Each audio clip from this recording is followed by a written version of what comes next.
What's happening, MuniciPals? I want to talk to you about the brand new golf ball markers from Matchstick Golf. The golf season upon us, and the Masters is right around the corner, and Matchstick is ramping up and raring to go. They've recently released two markers in collaboration with Manzanita Links, one of Oregon's best coastal golf courses. You can get King Sevi, the Seagull, or the Spirit of Oregon crest right now, or if you want something more formal, grab the all-new Bachelor Cash Stack, an all-new marker featuring a wad of $100 bills bound with a black bow tie and finished in gold. It's perfect for a bachelor party gift for your groomsmen. And of course, you can always use code MUNICIPALS at checkout for 20% off your first order. Head to matchstickgolf.com, get all new ball markers at a great price. Matchstick Golf, set fire to the greens. How hard did you push it? Till I black out? Yes. Numerous times, yes.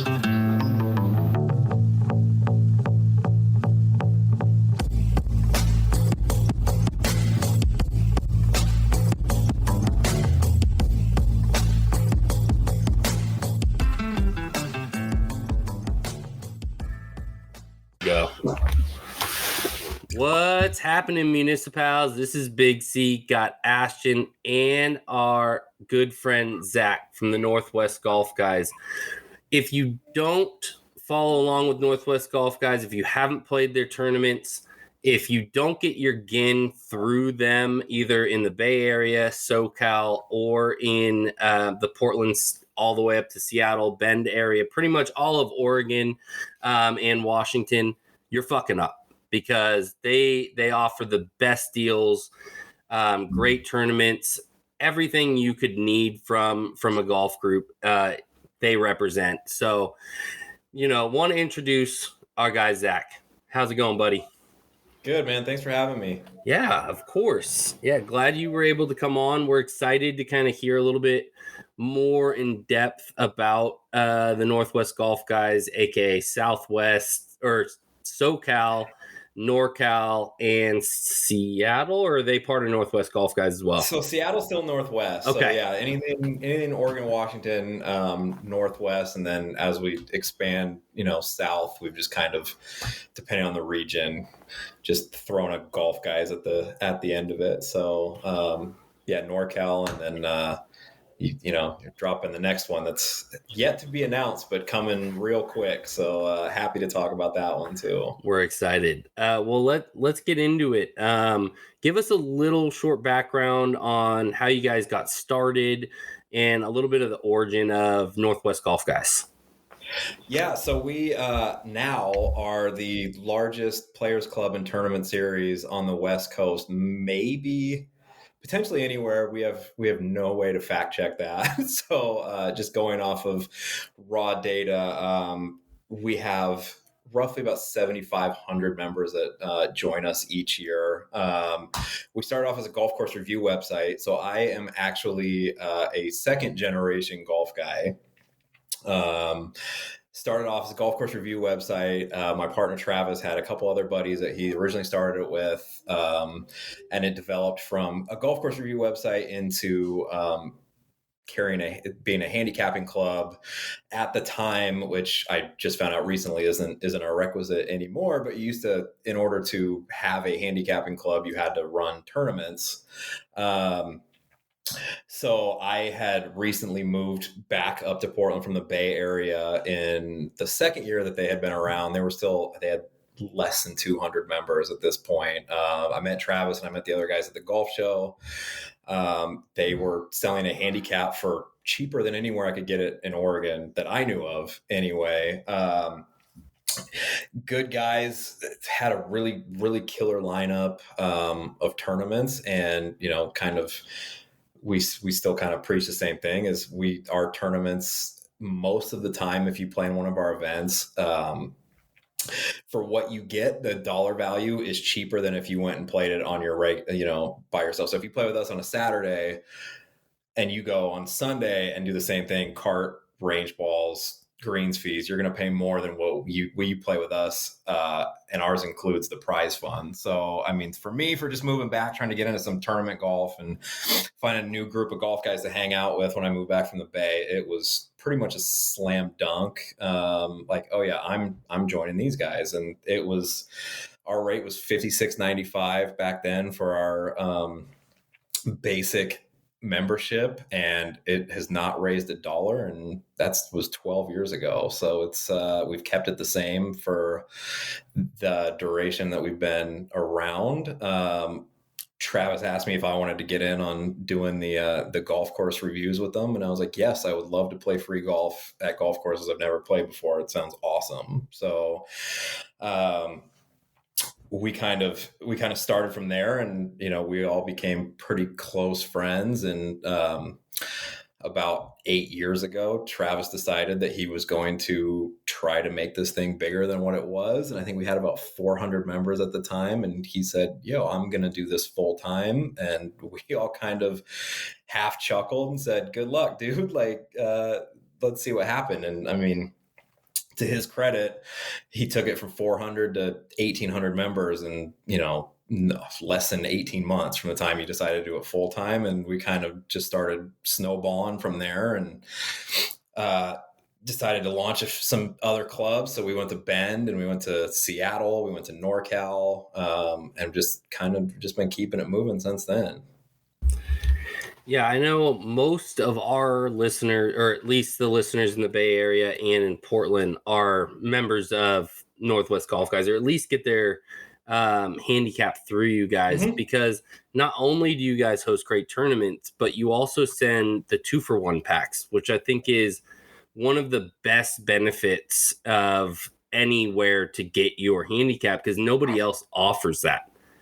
Yeah, it's pretty unique. Like that was one thing that we talked about a long time ago, is how are we different than joining, your local golf course? So I grew up playing men's club golf. The main thing with a men's club is you get preferred tee time on the weekends. Well, how do we differentiate ourselves from that? And that's where kind of the 2-for-1 package kicked in, where we've had the opportunity to work with these golf courses and create these great membership benefits, where you'll get a membership package between 4 to 5 2-for-1s per region based on where you are, which could be Chambers Bay in Seattle, Pumpkin Ridge, Stone Creek, OGA, Calipe down in the Bay, Crystal Springs. We've had a lot of great partners over the years that it's worked out pretty well for us, these 2-for-1s. And it also, helps the golf courses fill a little bit of a void where times of the week when they might not be,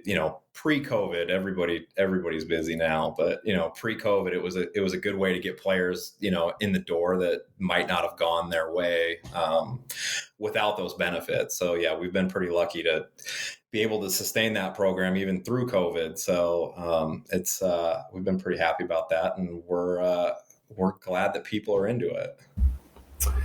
Yeah, and I would say one other thing that I appreciate about what you guys are doing is the different formats of styles of play, especially in tournaments, and not even just in tournaments, but you guys also are hosting it. At least you're doing it out here in the Portland area with the match play event that's going to go on for 4 or 5 months. And I'm really excited for that, because I joined up with you guys to do the match play event, and I thought it was a great idea. I actually did it with another group that I'm members of, and absolutely loved it, because it just gets you to meet new people that you never would get out and play with. And it's great to meet other members of the Northwest Golf Guys. Yeah, so that's actually the goal number 1 of match play. So we do it in all of our regions. I know Ashton signed up in the Bay. So it's a little bigger in the Portland area. I think we're doing 128 guys in Portland, and we're capped at 64 in the other 3 regions that we're operating in. A lot of that is volume. We've been in Portland. This is our 14th season, so we're still growing. Seeing a lot of love from the Bay. We're selling tournaments out down there now, so it's definitely going in the direction that we like to see. But yeah, match play. The biggest thing we felt, especially as we get bigger and we grow, that we originally started as a group of buddies that just wanted to play golf and get together, and how do you keep that feel, and how do you get people to get kind of out of their own circle and in their own cliques? Because most of the time, since we allow player requests at any event we do, so you can play with, you guys can play together. If you have buddies, you have guests, you guys can pick your foursomes basically when you sign up with us. There's not a lot of ways for you to meet new people outside of, something like match play. So it's really the driver of the match play for us is to get our members to kind of meet and, make new friendships and do all that. And our travel events are great with that too. Like our travel events that we do, we have 5 travel events a year now. So those are really great, inter club kind of events where, guys from each club will go and meet new people and become good friends. And those are definitely like the events we do each year that we're the happiest about, because it gets our members to meet people that they would never have gotten to play with in one of our events, just because it's, again, tournament golf is stressful, and it's a lot easier if you have a group of buddies that, you're comfortable around. And it's, this is kind of a way to just kind of bust everybody out of their bubble a little bit. Yeah, I know we played in one of your alternate events, or a newer event that you started this year, the SoCal versus NorCal, the Battle of California. The Battle of California. That was a fun one. We definitely had some fun there. Thank you. Hey, I appreciate it. Yeah, I mean, it was. Yeah, I'm going to tell you guys right now. It was you guys have all listened to the pod. If you listen to us regularly. It was a fucking bitch. That was a battle. Like it wasn't just a battle against SoCal. It was like the course. Zach and Travis dialed that fucking place up to where, especially in the first round, it was fucking brutal. Yeah, we might have gone a little overboard with that one, but we kind of had a method. So shout out to Jimmy Trop and the Tropicana guys and Johnny at Westside and everybody else that came out. But when that battle kind of got pitched as an option, as we were thinking of our own self-preservation, we said, our guys are tournament players, these guys are new, we have to bring like a full tournament experience, especially in a net event. So it was primarily net based for the team game, and we just we thought we had to really ratchet up the stress level for every, and might have tipped the scale a little too far on that one, but it was fun, man. I think everybody had a good time, regardless of the amount of therapy they needed on the way home. You mean when I made a 9 on the first hole, when I blew it off the planet, and Jimmy Tropicana didn't know whose team I was on, and then I 4-putt from 15 feet? That was TUFF, tough scene. There were a lot of 9s on that hole that day.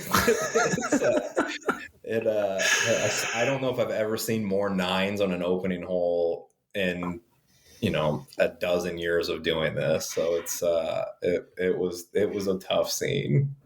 Yeah. Well, one of the things I love, Zach, I mean, like, I know for me, we've talked about just some of our personal goals, and, I feel like I'm kind of late to competitive golf, but, I have aspirations at some point. I got to keep getting better, but like trying to qualify for the California Mid-Am. Mm-hmm. And I think one thing that I really appreciate about y'all's tournaments is, like, because I actually knew you before I met you, the no laying up video, when you're like, hey, but if you cheat, we're going to kick you out. That line you said. I just love being able to go play, and where it's like, hey, if I hit it in this thing and I don't know what it is, I got to ask for a ruling. I got to make sure I know what's going on. I kind of got the nerves and the feelings, but that's really helpful, right? Because I play a lot of golf with Chris, where it's like, just drop it. Let's have a beer. We're playing for our own thing, like whoever wins. But there is a tremendous value. I have buddies who are asked, like, who I've referred in. I'm like, it's just really nice to go on a Saturday and like actually figure out, like, how are you playing? Because this is a much better indicator of what kind of golf you're playing than just like dropping a couple balls and like, I shot 78. It's like, did you actually shoot 78? Because when you hit it in the white hazard and dropped it and it just said it was a red stake, that's not what it is. I appreciate the real. It's very collaborative and fun, but it's real tournament golf. I think that's a tremendous value to everybody. Yeah, like our super cheesy tagline that we've used forever is kind of friendly competition, serious fun. So if you take the Chuck E. Cheese out of it, basically what that means is it can be as competitive or as friendly as you want. We have people that play with us that really aren't interested in the prize money, even though, you know, we paid out $200,000 almost in winnings last year. So, and it's going to eclipse that this year. So, I mean, there is serious. We had a couple guys, you know, in Langdon and Portland clip $1,000 at our last tournament each. So, I mean, it's there's money to be made if you want to grind it out, but there's people that just have never played these courses that just want to come out and check out the courses and they don't care what they shoot.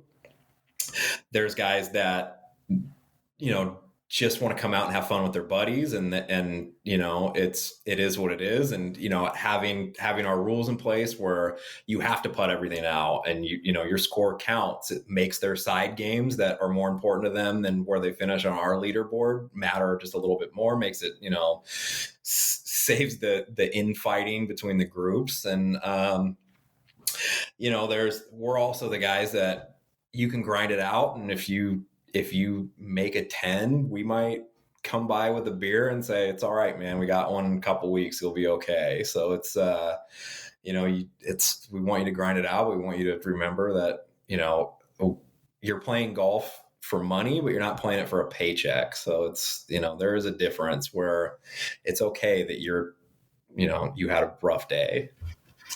Yeah. Well, I mean, I just know, like, I had such a funny interaction. This was a couple weeks ago. Our buddy Alvin Yee, who's a new member, Alvin was playing in the Chardonnay event, and out of the blue, oh, nice. Alvin's the man. He's totally he's fucking Anthony Kim. My God. Anthony Kim exists, and he's playing golf, and he's fine, and his name's Alvin Yee. Yeah. Shout out to you, Alvin. But Alvin texted me and he was like, hey, like, could you kind of catch me up on the OB? And he's like, what stroke and distance? And he was like doing homework. And again, call me a huge dork, but I liked that Alvin playing in your event. He's a real golfer with a real golf swing, getting real lessons. And it took him playing at a NorCal Golf Guys event to understand OB and stroke and distance. But that is of tremendous value. Again, like, we don't need to be doing that every single time we play. But I thought that was cool. We're like, he did his homework and knew a new golf rule because he's playing in your event. I thought that was awesome.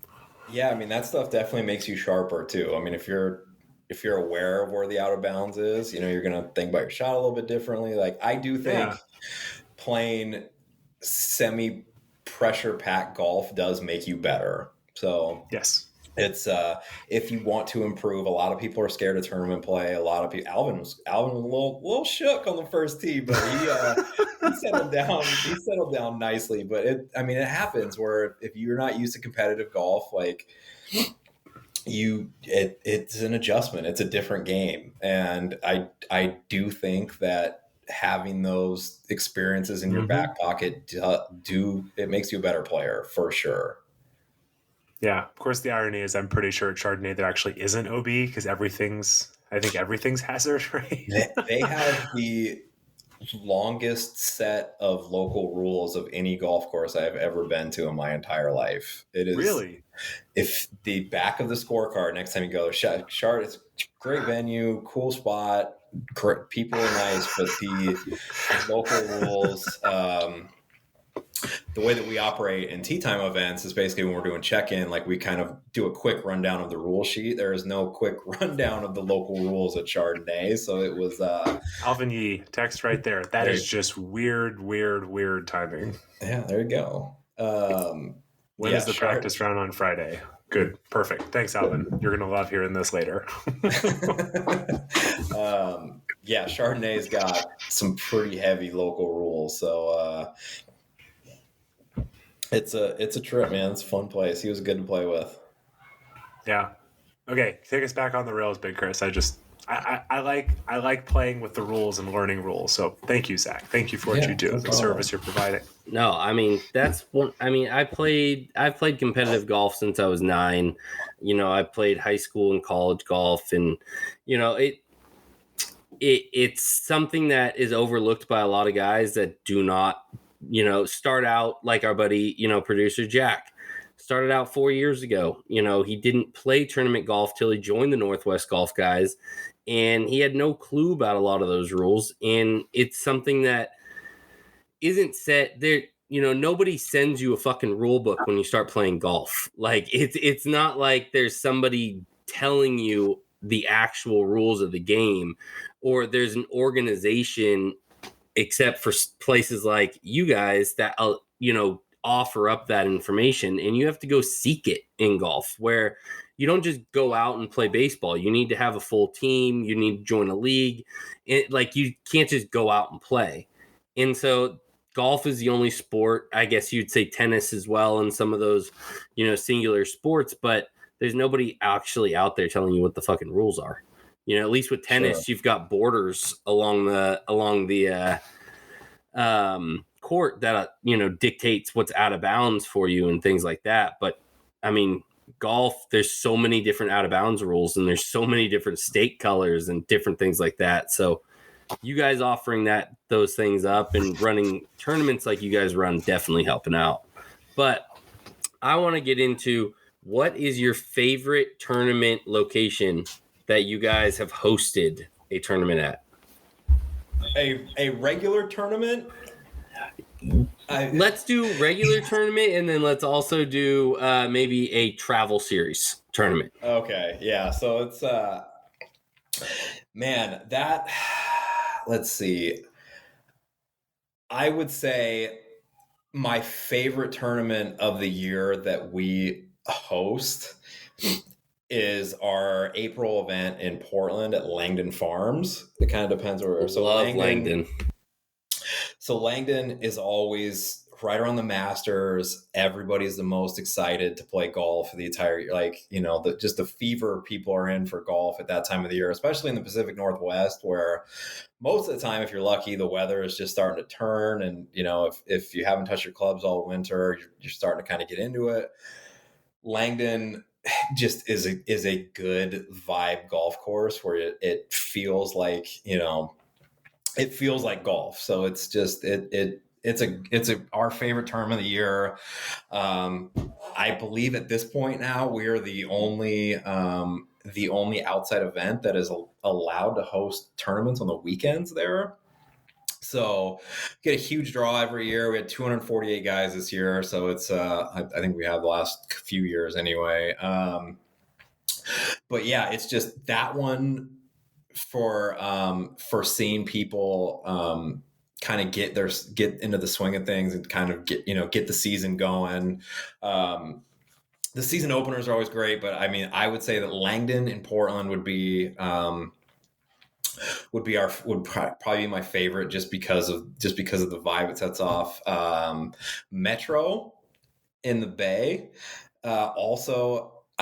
Just the staff, the vibe of that place, it's always great. Last year was the first time I was kind of, we're going into our fourth year in the Bay, and I was on the driving range. I was kind of watching some guys hit balls, and I was kind of feeling where our numbers were getting bigger, and we kind of were dominating the driving range with players. And I was like, this is starting to feel like what we want it to be down here. And that definitely was my most memorable tournament of the year in the Bay. And yeah, I mean, the people that run the shop there, everybody's great.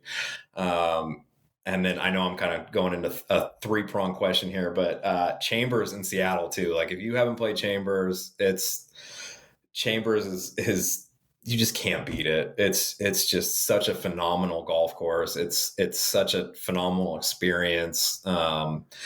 Anytime you're going to Chambers, like you're just in for. I mean, it's just such a massive experience going there, and the golf course is just a giant.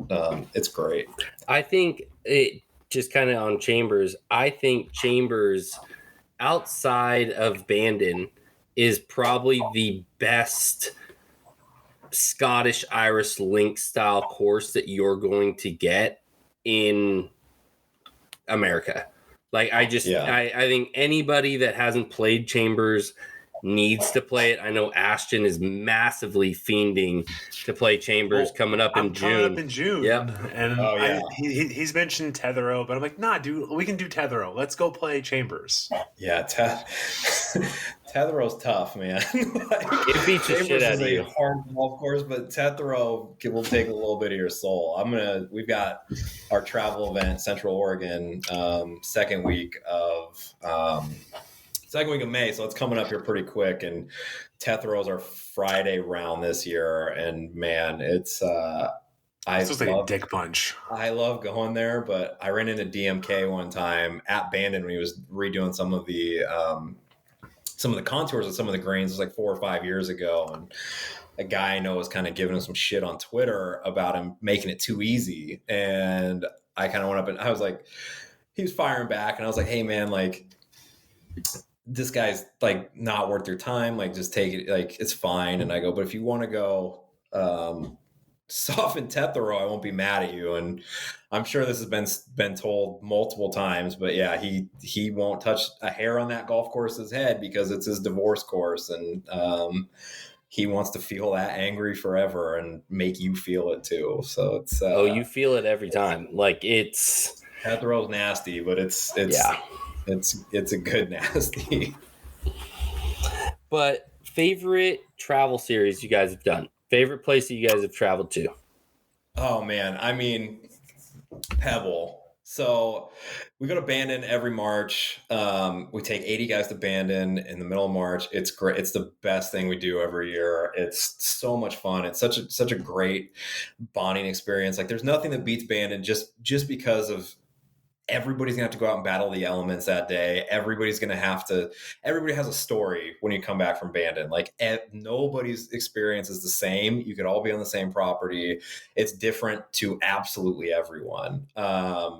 Pebble last year, it's such a pipe dream for any golfer to, like, from the minute you start playing golf, like, Pebble hits your bucket list, and you don't know where it's going to end up on your bucket list until you actually go there. And for me personally, for Travis, for Odie, for the people we played with that we got to go experience that with, like, I don't know if there's any, like, when you start in golf and you start off like as a golf course review website and, you know, low key, like, just trying to get golf for free to stand on the first tee at Pebble, having 72 guys behind you watching you tee off that came with you to this mecca of American golf. It's real tough to beat that. And I mean, I just don't know. I've never really met anybody that had a bad day at Pebble. Like, it's such a pretentious thing to say that, oh, Pebble's the best thing I've ever done. But until you go, like, I'm sure there are people that have better, you know, there are better golf experiences out there. I just haven't done it yet. I just think the Monterey golf experience all in a whole is fantastic. And if anybody hasn't spent at least a week or weekend in Monterey just for golf and going out to eat and experiencing the area, I mean, you got to. It's my favorite. I get roasted again for this all the time, but Pebble is not my favorite Monterey course. It's actually not even my favorite course in the Pebble Resort. My favorite is Spanish out of all of them. I love the dunes. I like everything about Spanish Bay. And that's just my take. I do think that there's a stretch of holes at Pebble that are just, you're never going to get that at any other golf course because there's never going to be allowed to have a course built on land like that ever again. It's just, You're never going to see it. 13, you're never going to see that. Like, there's just certain holes out there, like 18, kind of like where certain things like that, you're just not going to see at any other property because environmentalists and things that have gone on in the world aren't going to ever allow that to happen again. So it's just, that's what the allure of Pebble, I think, brings. But even if you can't afford Pebble, I mean, there's Poppy and there's Bayonet, and I mean, the million other fucking courses out there that are just Monterey incredible. Monterey golf is incredible. Poppy's awesome. Pat Grove is about as fun as a golf course can possibly get. You're right. I mean, Spyglass is It's a ridiculously good golf course. It's very difficult. It's very hard. That's why I choose Spanish over it, because I feel like Spanish is like the mix of the two, where you get a little bit more playability as in Pebble, but then you still get the difficulty of certain parts of Spyglass, especially with the dunes and stuff. So but it's just dealer's choice out there. I mean, you can't go wrong. There isn't a course that you would be upset that you played. Yeah, I mean, there's no wrong answer, right? Yeah. I mean, that's Bandon. Everybody has their favorite, and it's it's the same thing. I had a buddy who's what's yours though, Zach? At Bandon? Yeah. Mac. So I was talking to shout out to Tron in the no lineup. He looked at me sideways when I told him I think most locals, once you get to play, get down there enough that Mac, once you kind of figure out how to play it and you get out there with your buddies, it is probably the most fun golf course on the property for you to play. Like, are there some redundant holes? Is 8 through 12 a little too difficult? Probably, but I think once you kind of figure out the golf course and the echo, if you hit a driver off a 1, the echo and it's unbeatable. I mean, I think that Mac has the best stretch of finishing holes that I mean, it's a good buddies gambling golf course, like a good competitive golf course between you and your friends, where sometimes the other courses can kind of jump up and bite you unnecessarily. Or I don't think there's any of that at Mac, where like it's wide open. You can hit if your ball ends up in a bad spot, it's because you hit it there, and it's not because of some freak bounce or whatever. But yeah, I love Mac. I mean, I love them all. I think OG Bandon has had a strong climb up my ranking the last 5 years or so. Every time I play there, I'm just like, man, this place just gets better every single time you play it. But I mean, they're all so good. And even first time I played Sheep Ranch, I said, there are probably people who are going to say this is the most fun golf course I've played down here, even though it's probably at the bottom of my list for the property. But I would not fault anybody for thinking there's some incredible golf shots you have to hit on that golf course. Yeah, we're going our floor. I had to book it 15 months in advance, but we're doing our first ever full-blown Bandon trip. And as it just worked out, we're actually the only course we're playing twice is Old Mac. And I actually heard on the Fried Egg podcast, after you said, I'm not mad at it. I think it's our first and our last. I think it's a good way to kind of bookend the trip, with our second to last day being Trails and Pacific Dunes. We're going to die. But that's just the way it had to be. Pack in the afternoon. Yes. Yeah, we got Trails in the morning pack, and I told him there's no way I'm walking that without a caddy. Like, I'm caddying both courses. Yeah, I think we're all going to need to that day, and the caddies we need to give them a bigger tip. Also, that's like the fuck you routing for them. Yeah, it's have fun. Yeah. I'm not looking forward to that day, to be honest. Like, that's going to be a rough run for Big Chris. You better keep hitting the rowing machine. Keep hitting the rowing machine, buddy. I gotta say, when we did Sheep and Bandon, the caddy's like, these are like the flattest courses, and we're walking off, and Chris is like, my hips are popping out of their sockets. I'm like, dog, you need to get ready for this trip next year. But Zach, this is like a very general question, but going off of what you just said, like, can you like just generally talk about like logistics? Like, how do you do this? Like how do you get I know you're doing Pinehurst this year and Bandon and then Langdon. Like, how do you guys put the puzzle pieces together to make this stuff work? We have incredibly understanding significant others. That's step one. We're pretty lucky to have the support.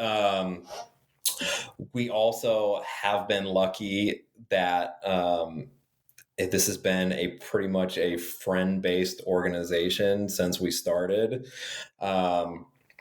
It has a lot of setbacks. Do we fight amongst each other? Yes, absolutely. Do we disagree with each other? Yes, absolutely. But because it's a friend-based organization, are we able to ask our friends to do things that someone we were paying money to would not agree to? Yes, absolutely. So, again, we have 90, we're going to have over 90 events this year. We have 2 full-time employees. We have hired someone, shout out to Hunter, that has helped us out in Portland. We still have Odie the Goat that's around, but he got a big time promotion into an athletic director at Grant High School. So Shout out the Generals. Yeah, he is managing a lot. So we lean on our friends when we can, and because we kind of built this business on our own, we make our own rules, which kind of has allowed us to just wing it in a lot of ways when it comes to who's going where, who's doing what. I know my wife personally would like it if my Google Calendar had a few more dates on it when she would know I was going to be gone, but it's work in progress. Me personally, work in progress on that. Yeah, I mean, it's pretty crazy. We have, between the 92 events, they're in different cities. So, I mean, we've got, Portland and Bend and Seattle and the Bay. And as we've kind of alluded to, SoCal is about ready to be announced. Heard it here first on the MuniciPals podcast. So sorry for sliding that in. SoCal's coming. We have some more travel events that we pulled Palm Springs off the menu for now. Basically because this Pinehurst opportunity at the end of October came up. It's just, we had to do it, but Palm Springs and, the courses we work with there, whether it's Desert Willow or PJ West, like, it's just, we love getting out there, once a year. So it's a lot of, just dividing the pie between our friends and seeing who can go where. March is crazy. We had a booth at the Seattle Golf Show. We had a tournament in Seattle that weekend. We had the Portland Golf Show. 2 weeks later, we had 2 tournaments that weekend. So we were managing a booth at the golf show amongst driving up to Chambers Bay for our season opener in Seattle. We had our season opener in Portland at the Reserve. We had our season opener in the Bay that same weekend. So, I mean, it's a lot of just figuring out who's going to go where. I got the weekend off. Travis was full steam ahead. So we had an event up in Seattle, Port Ludlow. He jumped on an airplane from Seattle, went to Bend. We had our season opener in Crosswater. He was back in Portland today to run a private series event at Tualatin Country Club that started at 7:30 in the morning. So next weekend he gets a break, and I get to go to Medford and Pleasanton to go down to Winte, and we try load management. We're the Greg Popovich of golf tournament series. I mean, that's great. So mainly it's just at this point, since Odie is now, stepped into the athletic director position at Grant, is it mainly just you and Travis doing most of the travel to all the tournaments? The travel, yeah. So we have Hunter, who we hired, who is working in our sim house, which is our simulator space in Portland, where our offices are. Travis's wife, Allison, is kind of our logistical engineer.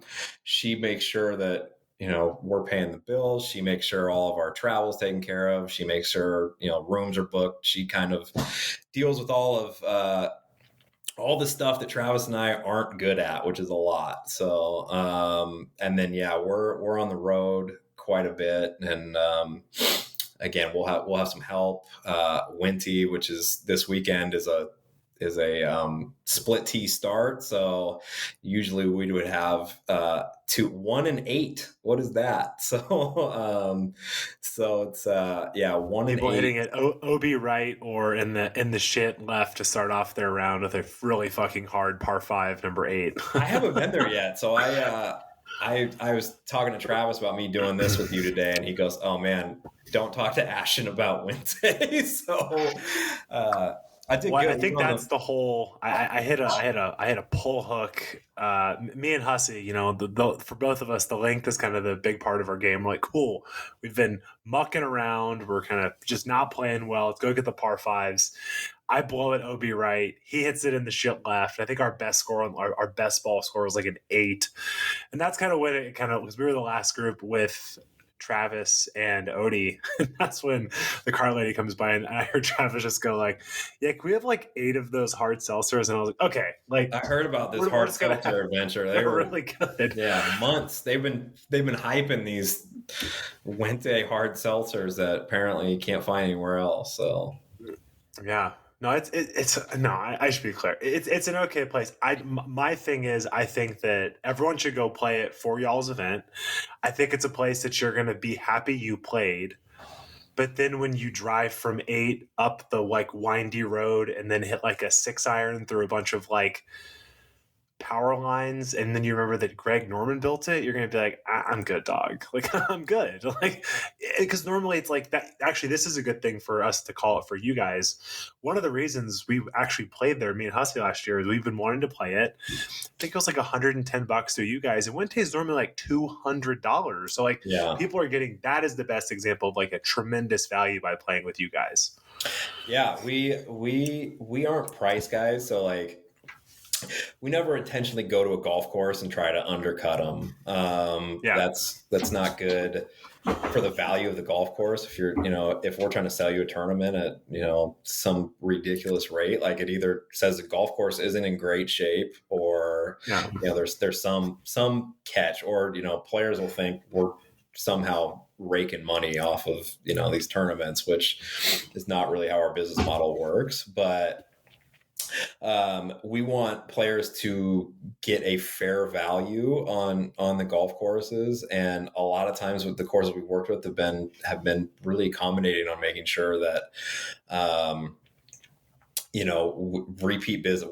We've been around for 14 years now, and there's something to be said for somebody that can bring you consistent business year in and year out, and it's been nice to be able to have these golf courses work with us. Yokodehi up in Brooks was a great example, whereas our first one we did in January, and I think they came in like $30 or $40 under their rack rate for the day for that one, so it was like $139. I think you couldn't walk on for less than like 180 that day, so it's we've been lucky. But again, we're we don't want to be the guys that try to undercut golf courses, but we don't want our customers to feel like they're paying out of pocket. I know there are some of our competitors out there that play the same course as we do, and the rates are definitely different than what we charge. And we encourage you to look at that and ask yourself why. And if you ask yourself why, and why you aren't a member of the Golf Guys and getting the better rate with better tournaments. So figure that out. That's on you guys if you want to pay more for for not as good of a tournament play and organization. So that's on anybody doing that. But what we know we got to get you off here. You got to take the wife to the airport. But I wanted to ask you 3 spots that you guys either want to host a travel event at, or that has kind of been a bucket list place for you to hold a normal tournament at. Oh man.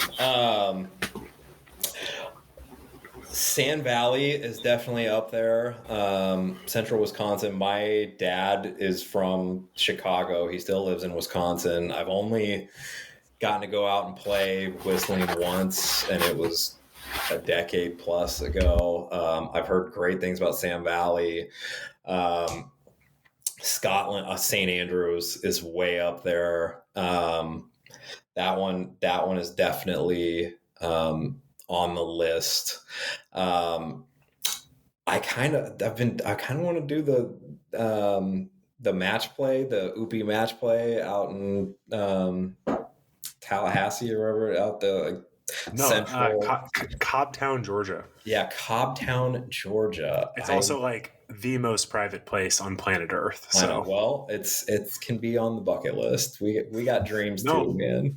So it's there. I mean, there's a lot that we would love to get to. We've talked Florida. We've talked, there's just so many really cool small golf towns that we would love to kind of get to eventually. We are going to Rustic this year, and Rustic, if you haven't played Rustic Canyon, it's amazing. It's great. Like it's such a different, links kind of, a little Carica, little links, a little Sandbell. I mean, Gil Hans did a great job with that one. I don't know anybody that, like, Rustic is just a pure golf course. That one is definitely on the list. Yeah, I'll be playing that on Thursday. Yeah, I heard. It'd be nice. Yeah. Shout out to those guys up there. Yeah, TPC Stonebrae I haven't been up to yet. That one is definitely one we're looking at. Fun course. Really fun course. Yeah, so it's there's quite a few that Aldera in Washington is another private that we definitely home of Kevin Chappell have, aspirations on. Bend Country Club is another one that, if you've never been there, is phenomenal, that we would love to get our members out to an event on. Man, I could just go forever on this one, but it's the bucket list runs deep. So that is, there's a lot.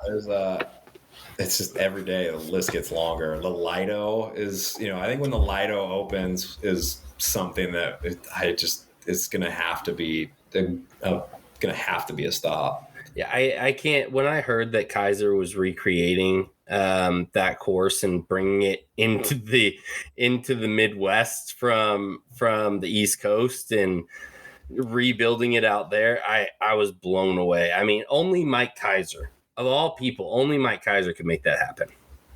Yeah, I can't wait for that. That's something I think me and Ashton might. If you guys end up doing a travel series out there, I'm definitely going to be joining you guys on that one.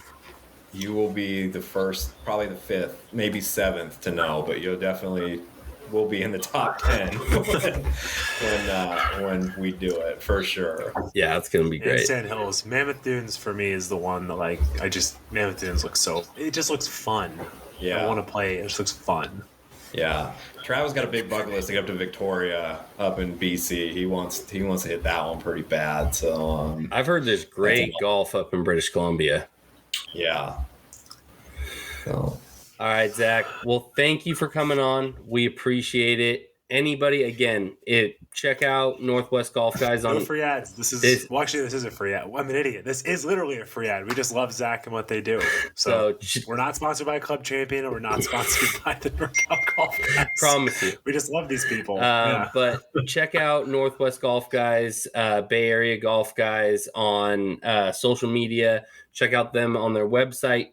Get your GIN handicap from these guys, because I'm telling you, the 2-for-1 is just a killer deal. And then on top of that, throw in some of the best tournaments, especially in California, Oregon, and Washington. So join up and get involved with these guys.